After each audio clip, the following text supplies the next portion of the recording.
Welcome to Attleboro Update. He was elected Mayor of Attleboro at the age of 26 in an election victory that most people didn't see coming. It has been 10 years and 5 terms that Kevin Dumas has been in office, and earlier this week it was announced that he would be seeking his 6th term as mayor, tying the longevity of his predecessor, Judy Robbins. The last 10 years have not been smooth sailing for this young mayor. From the financial troubles of the Attleboro Redevelopment Authority to a woefully inadequate stabilization account. But through it all, he has faced the issues and addressed them head on. We sat down with Mayor Dumas for a retrospective of his past 10 years in office. It was a lifelong goal, and it started off when I was just a little guy in elementary school and middle school and wanting someday to be the mayor of the city, because the mayor gets to be able to establish the direction of the city and the goals, the objectives, the projects, and wanting so much more for the city of Attleboro. And that burning desire within me was all throughout my school years here in the city of Attleboro, and then on and throughout college and coming back and working in the professional field, and then being able to run for office in 2003 and being sworn in, fortunate enough, back in January 2004. Like 10 years ago, things were very different as they are today. We had some very difficult financial times when I first came into office. So that was the order of business first, to get the city's finances under control. So changing the image, rebuilding the city, and that's what we've been working on. And certainly the streetscape initiatives that we've done, phasing it in over a period of time, certainly now people feel the difference. You can see the difference. You can see the new restaurants that are coming on board, and continue to work with our business development and bringing housing into the downtown, new projects that will be coming along. To see the transformation is really something that really gets people excited. And that had started with some smaller projects, if you recall, back with the Bliss School and saving that from destruction and creating that into affordable housing units. People over 20 years saw that not being used, and it was boarded up and really ready for the chopping block, and that was something that really made people very nervous. And to be able to transfer that into a project that was so successful was great.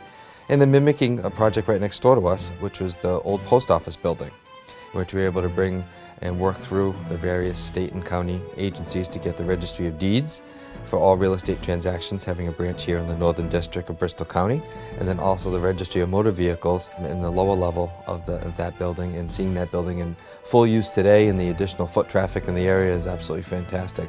But we were really fortunate to be able to go through and to use grants to be able to help people start off some new businesses. We were very important, and one of the things that I was very proud of working with everybody here in the city, and that's across the board, the city and the schools, to be able to make sure that people don't lose their jobs, which in fact people would have lost services, of which people pay their taxes for, and that's something that we didn't have to do. But those are things that are really, really difficult when you look back over that period of time to say, you know, those weren't easy times, and to be able to go through and to make your way through them, and to be able to make sure you have the necessary resources in place, putting cash reserves in place, making some decisions to realign some resources in different places. Those things are all things that had to happen over the 10-year period, which really took a lot of hard work and dedication on the part of many people, not just myself, but a lot of other people. We came together as a group and wanting to be able to provide something special. We started off first with the Summer Expo and highlighting some special things in the community. You know, our jewelry heritage, different types of people that really have special talents that live in the city of Attleboro and surrounding areas. Also the restaurateurs with the food and how many new restaurants we've had in the city. Also bringing in the aspects of events for children and things in the city of Attleboro. Bringing together a whole family-oriented, well put together event with live entertainment, and really it proved to be fantastic, and having over 10,000 people come to our first expo was just unbelievable. And after we did that, we said, well, let's work with the same group and let's do something for the winter, and not necessarily do a first night, but do a winter festival when people really need it. The drabs of winter, and it's February, kids are on vacation. Let's do something at the end of school vacation week and make something really special for families, with the bonfire again, with food, different types of live entertainment, and some special attractions for children as well. To see all those people come, and we wanted the family aspect. So whether you have a family or whether you're an individual, but something to make special, to be able to come down and celebrate and do it in your city center, and to be proud of that, and to highlight all the different groups that we have. So one of the things is part of that group that we formed, Attleboro Arts Museum, DoubleACS, to be able to help us together, Diane Falk from Cardinal Marketing, Nancy Young from Attleboro Jewelers to be able to go through and work with me on these two special events. It's been an absolute fantastic crew to be able to work with. And also Liz Constantini, representing our restaurateurs. They all bought into the idea as well. And to be able to lift that up off the ground, it is a lot of work.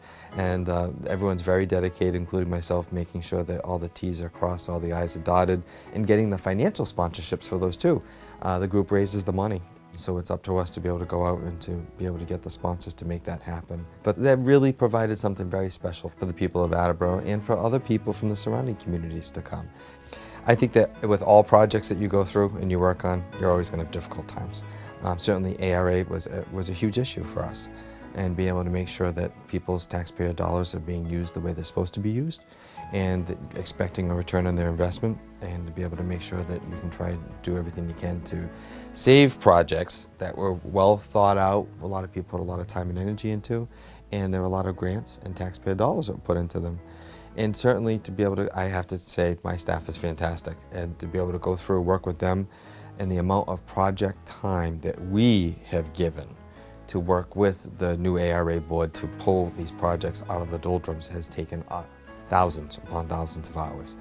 But now to get to the point where all of those difficult times have now led to what we've seen with the redevelopment of what you've been able to go through and capture of DoubleACS and through the local media. Now you can see what the vision is, why it was important not to let it go. If you just let it go and let it collapse, we wouldn't see the new development that's happening on South Main Street, the corner of South Main and Wall. And to be able to see that by this summer, the closing's expected on that piece of property next to Christopher Heights. You know, that's expected by June 30th, and that they'll actually start construction this summer, and they have commercial on the first floor and then 80 units of housing on the next 5 floors above that. So it's difficult. You'll go through difficult times, but through it all, you have to be able to go through and make sure that you continue on with the vision, and you have to keep your eye on the prize. It's an exciting time. I just sent down, last night as a matter of fact, to embark on some major projects in 2013, and it's going to be a very busy year for us in 2013, as long as the Municipal Council, which they've showed their support thus far, so I think that it'll go through. But last night was the sending down for the loan orders for some big projects in the city, and they would all be under construction in 2013, and they'd be completed in 2013. The largest one, of course, is the Attleboro High School Track and Field Stadium project. That is a massive, over $3.5 million project to be able to do a full rehabilitation of that complex. And the original high school was built in 1960. There were some rehabs done to the track and field along the way, but certainly it's beyond its useful life. And to be able to put a state-of-the-art stadium project together in order to be able to have it really be the showcase of the city of Attleboro out of all of our schools and athletic facilities, this would be the premier facility. And a brand new track, 6-lane track, 8 lanes on the straightaway, and to be able to have the artificial turf, all new lighting, the new stadium seating. It's from soup to nuts, it would be a brand new stadium project. A skater project, that's the actual computer system that runs the water treatment facility on West Street. And also some components down at Wading River and Mansfield as well that runs the small satellite water treatment facility that we have at Wading River. And all of the components and the computer projects, that's a $1.5 million project. And that would be fully designed now, that would be in construction in 2013. And eventually to be able to lead to the point where they wouldn't actually need a third shift, fully staffed at the water department, because the new technology with the computer system would actually do a lot of that work that the computer can now do instead of actually having to have a full staff of humans at some point, leading to cost-saving measures coming down the line in the future, which is really good. And then the other project that we sent down last night was the construction of the new animal shelter. That has been a long time in coming, to be able to see a new building, new facility for cats and for dogs, the proper space, the proper medical attention rooms, and to be able to make sure the proper kennels, which is really important. We have a dedicated group of people, and not only the city employees, but FAWs, the Friends of the Attleboro Animal Shelter, absolutely incredible for what they do for animals. And that shelter has needed some attention for a long time. We've gone through and we did a new roof on the building when I was brand new in office, or shortly after that.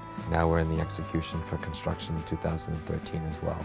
When I'm finished here, that I leave the legacy and say, you know what, Mayor Dumas worked with his team and provide something that was dramatically different for the city. The city looks different, it feels different, it's more safe. The educational system is better where he first began. The roads are better, there's been so many sidewalks, there's never been so many sidewalks rehabilitated or put in the city's history. The finances are in so much better condition. There's a proper reserve fund that's in place and a new cash reserve policy. The fields are second to none in the Commonwealth of Massachusetts. It can go on and on, you know, our accredited zoo, but people have to buy into this. This doesn't happen by itself. And I've worked really hard with people to be able to say, you know what, if I reach down and pick up rubbish on the sidewalk and around my facility, everyone else can do it too. And that's part of the image, it's part of my community. I'm a community member, I believe in it, and to have everyone else pick up in that and to believe in it too. But to really believe and to deliver that package of rebuilding the city of Attleboro, that's what I want to be able to go through and leave behind.